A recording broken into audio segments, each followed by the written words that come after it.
matí de Catalunya Ràdio, amb Mònica Terribas.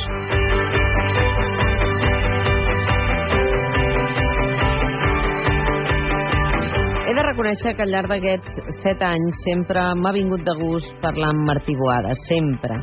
Va col·laborar, com sabeu, al Matí de Catalunya Ràdio. Durant un temps feia uns reportatges magnífics amb la Pepa Ferrer, caminant per la muntanya, i de tant en tant ens envia poemes i ens fa partícip d'aquesta capacitat que té aquest ecòleg, aquest professor, aquest mestre de tants i tants i tants professionals del medi ambient del nostre país, doncs que a més té aquesta capacitat no només poètica, que la té, sinó també divulgadora.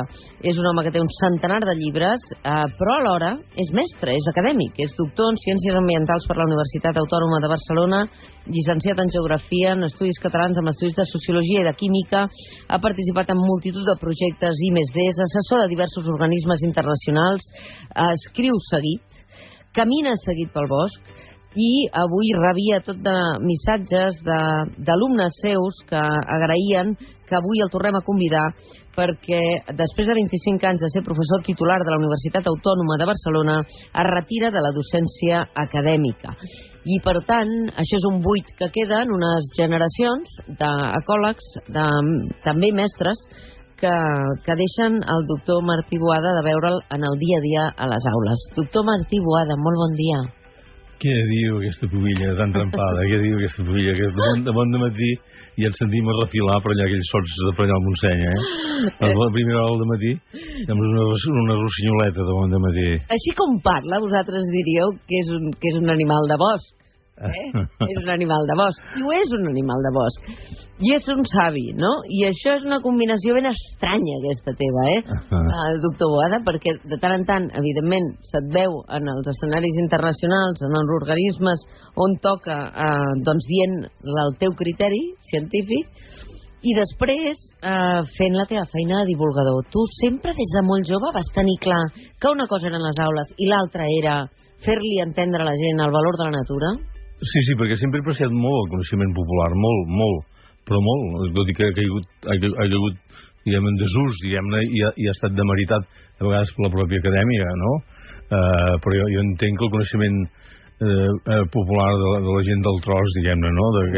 Aquella pastora o aquell home de bosc, és un coneixement acumulat d'una manera mil·lenària, es pot dir, i sobre això jo em vaig em trec el barret. Quin país tenim, que Martí Boada, amb aquest perfil acadèmic tan ampli, 179 pàgines té el seu currículum, 179 pàgines, que es diu de pressa, 179 pàgines de currículum, vol dir que n'ha fet moltíssima de feina i tota la que té per fer, perquè aquest home té una energia que no se l'acaba.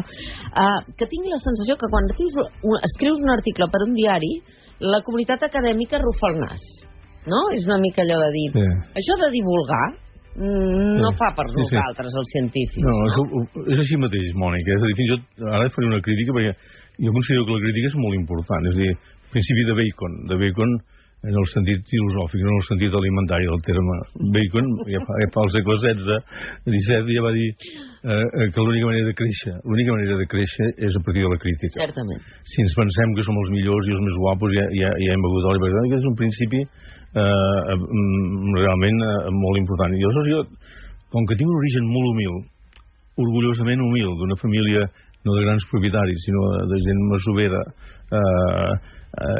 efectivament he fet una carrera acadèmica, però sense deixar mai de treballar. Vaig començar a treballar als 11 anys de mosso en una casa de pagès a Cardedeu, amb 11 anys, és a dir, amb l'aixada vaig començar, no? Fins a arribar a fer, mai he abdicat de la línia acadèmica, però a partir després de fer el jornal, diguem-ne, no? I llavors jo crec que aquest origen humil té alguns valors. En el cas meu, jo ho tinc molt clar. Quan aprens una cosa des del punt de vista científic, des del punt de vista acadèmic, algo que és notori, el primer que penses no és en fer el paper en la revista Impacte, en Nature Science, no, allò que tothom se li bellugen els mitjons. No. El primer que penso és com socialitzar-ho. Com fer-ho arribar al màxim de gent possible, des de la perruquera del poble fins al menjar del poble. I llavors, jo crec que això és una mica de neurosi, perquè tinc com una obsessió en compartir tot el que a mi m'arriba, diguem-ne, directe o indirecte, de coneixement. I aleshores jo crec que és un valor de les classes populars. I l'altre valor, que tu el practiques, que és la capacitat d'aixecar-te a les 5 del matí. Llevar-nos d'hora. No, escolta. Ho compartim. No, això realment no tenia mai mandra, diguem-ne, no? Però això que diu el doctor Boada és curiós, perquè per aquest estudi sovint passen científics que en saben molt del que parlen, però que no aconsegueixen socialitzar-ho. És a dir, que es mouen en els paràmetres dels seus, el que jo en dic els seus, no? És a dir, parlen per la seva comunitat, per dir que bé que ho has fet, que bé, jo hagués citat això i això altre, m'he deixat de dir.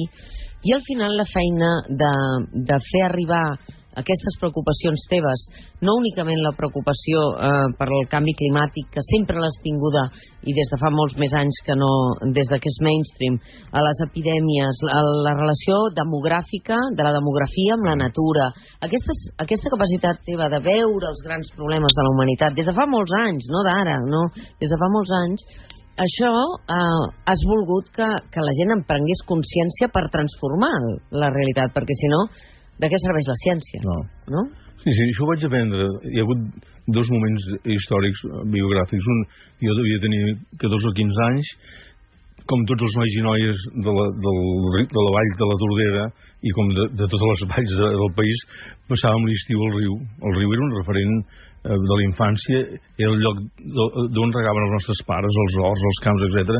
I es va industrialitzar, lògicament. Als anys 60 van venir fàbriques d'arreu i recordo que la riera baixava amb uns abocaments de residus, un dia baixava groc, l'altre dia baixava vermella, l'altre baixava verda, i nosaltres al principi, com els pobres nens indígenes de Centràfrica que els hi porten residus perillosos i juguen fins i tot, doncs ens excitava i tot aquella joia de veure un dia groc, l'altre dia, i el dia que vam veure que els nostres pares quan engegaven l'aigua i se'ls hi cremava tot, jo vaig dir per mi, pels meus dintres, vaig dir, jo donaré la vida perquè el riu torni a ser el que havia sigut.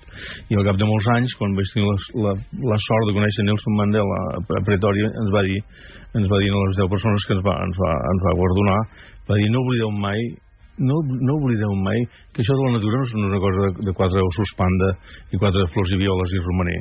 No oblideu mai que la gran causa de lluita de la humanitat ja no és la lluita de classes, ja no és el materialisme històric, sinó és la lluita del medi ambient.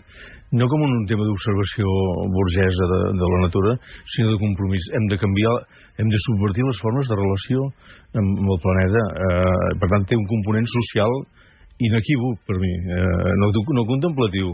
No contemplatiu, sinó de compromís realment en canviar les formes de relació dels humans amb el nostre escenari existencial, diguem-ne, no? I això Mandela li deia a vostè fa molts anys. Això ho estem fent bé, Martí Boada? Ho estem sabent fer, això? No hem d'espantar, Mònica, no hem d'espantar. Jo pregunto, pobre de mi. No ho fem... Tenim un problema enorme, i això és molt seriós, enorme i molt seriós. És a dir, el gran problema de la història de la humanitat, sens dubte, és a dir, hem tingut etapes de tota mena, però és a dir, sempre hem tingut etapes problemàtiques terrestrament, diguem-ne, però planetàriament i estratosfèricament i fins i tot a nivell quasi cosmològic.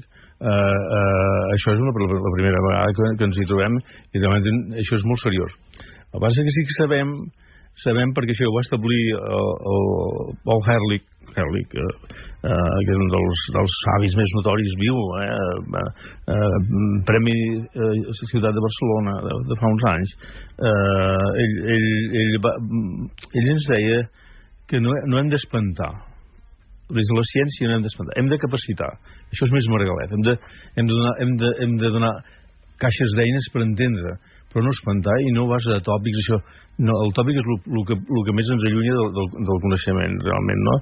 I no podem espantar, perquè si espantem en els nostres alumnes, si els diem que estem destrossant el planeta en una criatura, encara que ho diem amb bona fe, en un infant a l'escola, diem, si no recicles, si no ets bon minyó ambientalment, no vindran cojaremos o en pèl i deu o en rosega cebes, sinó que no tindràs planeta.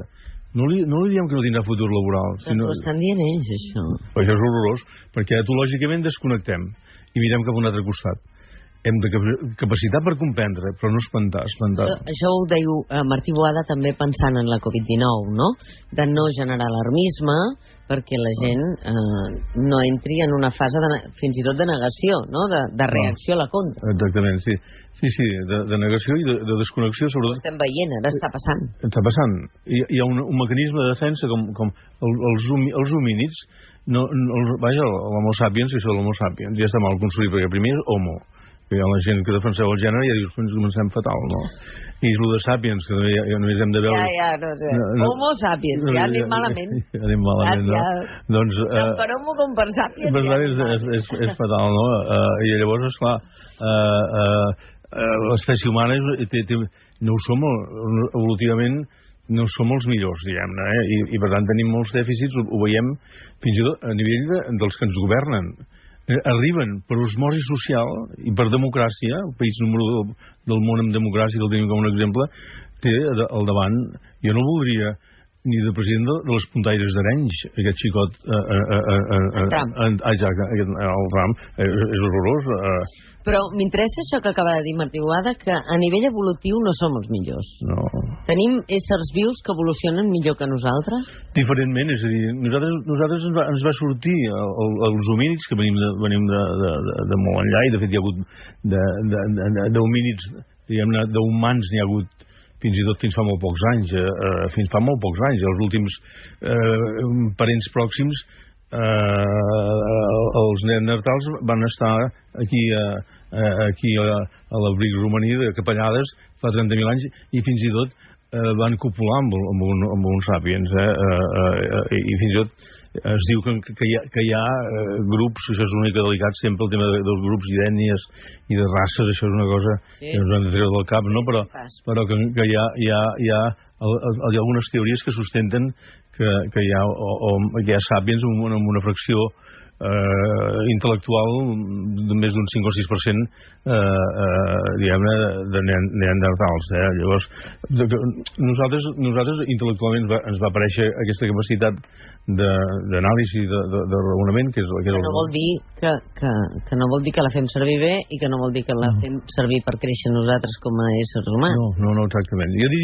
Jo aquesta és una perspectiva meva banyada absolutament de modèstia, però dic que la fracció de mesquinesa es manté sempre.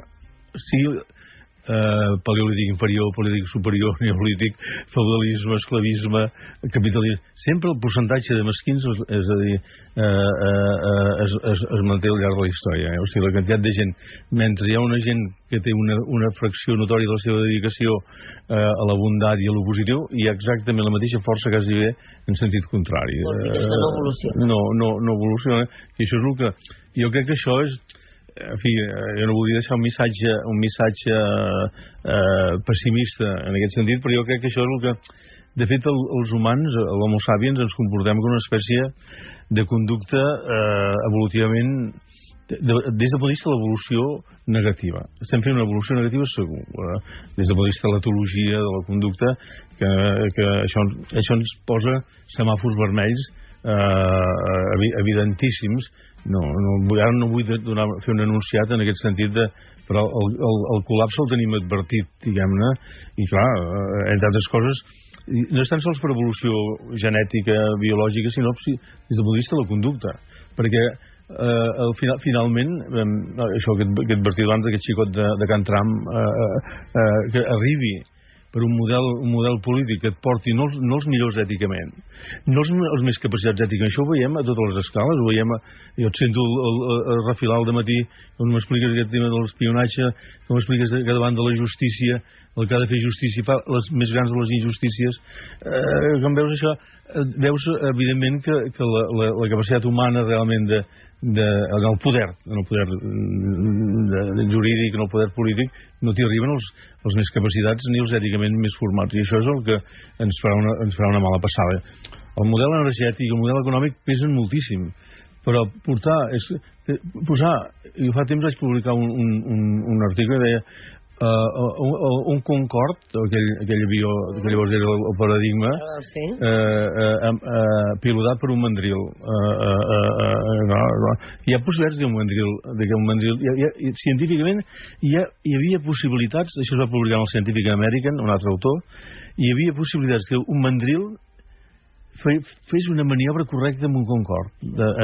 Hi havia posat que fes una maniobra davant d'unes 300.000 maniobres de fer-ne una ben feta. Els humans, home, no som exactament això, però des del punt de vista del que plantejaves tu, èticament no ens hi arriben els millors, èticament, sobretot èticament. Ens venia molt de gust que Martí Boada fos aquí avui, per raons òbvies. Sentir-lo és saviesa, és voluntat de construir, i fins ara que justament als 70 anys et treuen de les aules, ha sigut compartir-ho científicament també a les aules amb els nostres estudiants. Per tant, avui per molta gent és un dia de pèrdua, que no ho serà per la societat, perquè ell continuarà fent feina, oi que sí, que continuarà fent feina? Sí, encara hem de picar una mica de pedra, encara. Hem de picar molta pedra, però fora de les aules, que és una manera d'aprendre-s'ho d'una altra manera. Sí, estic feliç, estic bé. És un savi. Martí Boada, un plaer. Mònica Trempada. Continuarem. Em portaràs a passejar algun dia pel bosc? Un dia sí que et trobaré a pasturar, ja ho veig. Feu-me pasturar. Vinga.